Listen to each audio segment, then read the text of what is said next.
ఇక్కడ ఒక పాయింట్ చెప్తాను. ముద్రగడ పద్మనాభం గారు కాపు ఉద్యమ సమయంలో చంద్రబాబు నాయుడు గారు ప్రభుత్వం అధికారంలో ఉన్నప్పుడు ఇబ్బంది పడిన మాట వాస్తవం. ముద్రగడ గారు మిస్సెస్ని తిట్టినట్టు, చాలా అభ్యంతరకర బూతులతో వాళ్ళ అబ్బాయిని కొట్టినట్టు, హ్యాండిక్యాప్డ్ వాళ్ళ అబ్బాయి, ఐ మీన్ నడవలేరు, నడవలేరు. యా, అలాంటి పరిస్థితుల్లో చిరంజీవి గారు ముద్రగడ పద్మనాభం గారిని కలవడానికి వచ్చారు రాజమండ్రి ఎయిర్పోర్ట్కి. చిరంజీవి రెస్పాండ్ అయ్యారు. చిరంజీవి తన వంతుగా చిరంజీవి గారు, దాసరి నారాయణరావు గారు, అంబటి రాంబాబు గారు, ఇంకా కాపు పెద్దలు, అది వాళ్ళందరూ ఉన్నారు. రాజకీయాలకు అతీతంగా వాళ్ళు వచ్చి కలిసి తమ నిరసన తెలిపే ప్రయత్నం చేశారు. ముద్రగడ గారితో మాట్లాడే ప్రయత్నం చేశారు. కానీ అప్పుడున్న చంద్రబాబు నాయుడు సర్కార్ వాళ్ళని అలౌ చేయలే. చిరంజీవి గారు ఆయన చేయాల్సింది చేశారు కదా. పవన్ కళ్యాణ్ గారు అయితే రెస్పాండ్ అవ్వలేదు అని మీరు చెప్తారు, రెస్పాండ్ అయ్యారు అని చెప్పి జనసేన నాయకులు చెప్తారు. కానీ రెస్పాండ్ అవ్వాల్సిన తీరు అది కాదు, ఇంకా ఘాటుగా రెస్పాండ్ అవ్వాలి, ప్రశ్నించడానికి పుట్టిన పార్టీ కదా మీది అని చెప్పి వైసీపీ నాయకులు అంటారు. కానీ చిరంజీవి గారిని ఎందుకు లాగినట్టు? చిరంజీవి గారిని లాగడం ద్వారా వైసీపీకి నష్టం కాదా?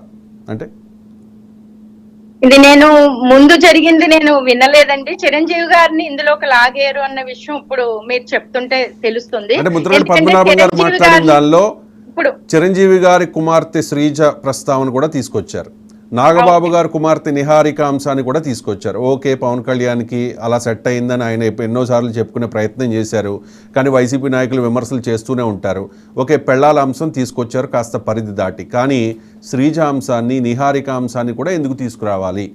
అంటే ఇది ఒక కుటుంబంలో, ఆయన కుటుంబం, చిరంజీవి గారైనా, నాగబాబు గారైనా, పవన్ కళ్యాణ్ గారైనా వాళ్ళ కుటుంబం అండి.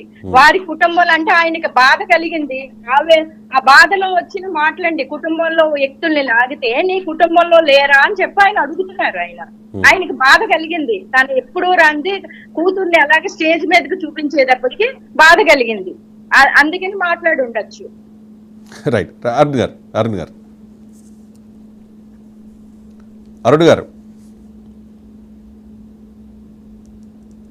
అరుణ్ గారిని తీసుకోండి. అరుణ్ గారు రైట్, మరి కాసేపట్లో కనెక్ట్ అవుతారు అరుణ్ గారు. అండ్ ఇంకొకటి కూడా సవాల్ చేశారు. అదే పవన్ కళ్యాణ్ చెప్పారు క్రాంతి గారికి, మిమ్మల్ని ఇప్పుడున్న పరిస్థితుల్లో మేము పార్టీలోకి తీసుకోలేం, మా పార్టీ కండువా వేయలేం, కానీ మీ ఫాదర్ పర్మిషన్తో మిమ్మల్ని జాయిన్ చేసుకుంటాం, అవసరమైతే వచ్చే ఎన్నికల్లో మీకు సీటు కూడా ఇస్తాము అని చెప్పేసి. త్యాగమూర్తి అండి పవన్ కళ్యాణ్ గారు, చాలా త్యాగమూర్తి. అయినోడికి ఆకు, కానోడికి కంచం అన్నట్టు 6 సంవత్సరాలు పని చేసిన, డబ్బు నష్టపోయాను, లైఫ్ పోయింది, నా శ్రమ వృధా అయిపోయింది, ఇన్ని సంవత్సరాలు పనిచేసిన నా త్యాగాన్ని గుర్తించలేని ఆ వ్యక్తి కనీసం ఎందుకు తీసాను, నన్ను పక్కన పెట్టుకుని ముందుకెళ్లాలన్న తెలియలేని ఆ వ్యక్తి ఇక్కడ క్రాంతి గారి గురించి రేపు పొద్దున ఏదో చేస్తానంటే, నాకు చెప్పారండి ఆయన, మీరు ఇలా మీలాంటి మహిళలు, మీలాంటి ఉన్నతమైన కుటుంబంలోంచి వచ్చే మహిళలు చాలా అరుదుగా ఉంటారు, మిమ్మల్ని ఒక ఉన్నతమైన స్థాయికి జనసేన పార్టీలో తీసుకెళ్తానని నాకు హామీ ఇచ్చారండి ఆయన.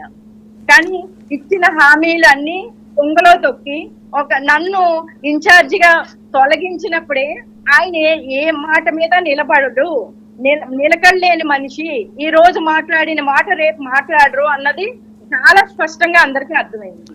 రైట్. అరుణ్